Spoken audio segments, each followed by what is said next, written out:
कि पुरुषों जैसे? जी आज अध्यक्ष जी कह रहे हैं जिसकी संख्या वही है ना, लेकिन और इसको गंभीरता में प्रवेश करिए, बहुत अच्छा लगेगा। बिल्कुल सही कहा, स्त्री जैसे जीवन जिए कि पुरुष जैसे जीवन जिए। मेरी व्यवस्था यह है कि मैं कह दूं कि यदि पुरुष जैसे जीवन जियो तो बहन जी कहेंगी मोनिका जी की अच्छा रोटी नहीं की, हाँ आपकी खा लेना। और यदि मैं कहूं कि स्त्री जैसे जीना चाहिए तो लाल प्रसाद जी दिनेश जी कहेंगे चल अगले साल तुझे बुलाएंगे ही नहीं, है ना। लेकिन ऋषियों का संदेश है तब तो कहना ही पड़ेगा। तब ऋषि लिखते हैं, बहनों आनंद लेना जरा शब्दों का। ऋषि कहते वो संसार के श्रेष्ठ पुरुषों, यदि जिंदगी में ऊंचाई चाहते हो तो जीवन पुरुषों जैसे नहीं बल्कि जीवन स्त्रियों जैसे जियो, जवाब का कल्याण। फिर आगे पूछते कि आखिर स्त्रियों के जीवन में है क्या, तब वो ऋषि आगे खोल रहे हैं।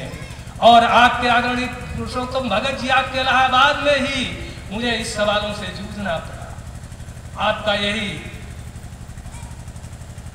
जारी साउंड था।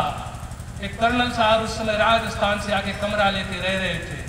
आर्य समाज कटरा के प्रधान उस समय गौरी शंकर जी हुआ करते थे। उनसे कहा किसी आर्य विद्वान को बुला करके मेरे यहाँ यज्ञ करवा दीजिए, नया नया प्रवेश कर रहा हूँ घर के अंदर। और जिस दिन मैं गृह प्रवेश करने के लिए गया, यज्ञ का समापन किया, तो उनकी देवी ने आकर के हमसे कहा, है पंडित जी हमने क्या? कहने लगा मेरी बिटिया बड़ा सवाल करती रहती, जरा इसके सवाल का जवाब तो दे दीजिए। मैंने कहा बुलाओ बेटी को। बेटी आई। मैंने बेटी बोल तेरे क्या प्रश्न है? उसने कहा आचार्य जी मेरे माता पिता मेरे भाई को कहते हैं अरे बेटा तू खूब पढ़ लिख ले, तू तो कुल का दीपक बनेगा। क्यों भाई कुलदीप जी? वैसे कुलदीप को सौभाग्य है कि आज कुलदीप अपने केवल कुल का दीपक नहीं है, ये संपूर्ण हरि जगत का दीपक बन करके प्रकाशित हो रहा है। आप कल्पना करें। तो मैंने बेटी बोल आगे क्या पूछना चाहती है?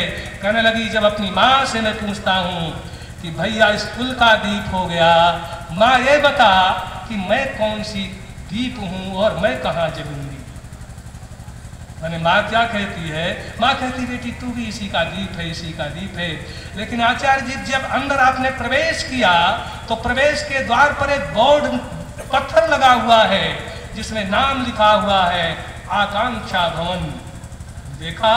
कहने लगे आकांक्षा मेरी माँ का नाम है, तो इसका मतलब मकान माँ का है। नीचे मेरे भाई का नाम लिखा हुआ है, तो इसका मतलब भाई का भी घर है। नीचे पिताजी का नाम पता सहित लिखा है। मेरे आचार्य जी ये बताओ कि मेरी माँ कहती है तू भी तेरा भी यही घर है, यदि मेरा यही घर होता तो बोलो मेरा भी नाम लिखा होता कि नहीं लिखा होता? आचार्य जी बोलो मैं कौन सी दीप हूँ?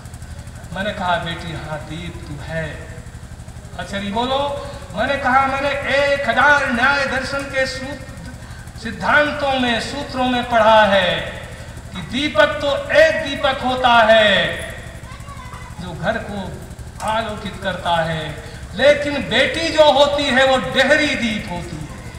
देहली दीप कहा गया है। देहली आप समझ रहे हैं ना? किसी दरवाजे की चौखट होती है और उस चौखट पर जब कोई दीप प्रज्वलित किया जाता है तो अंदर भी प्रकाश देता है और बाहर भी प्रकाश देता है। मैंने कहा बेटी तू देहली दीप है। अरे बेटी तो वो धन्य हो जाती है जो पिता के कुल को भी आलोकित करती है और पिता पति के कुल को भी प्रकाश से भर देती है और उसका नाम देहली दीप होता है।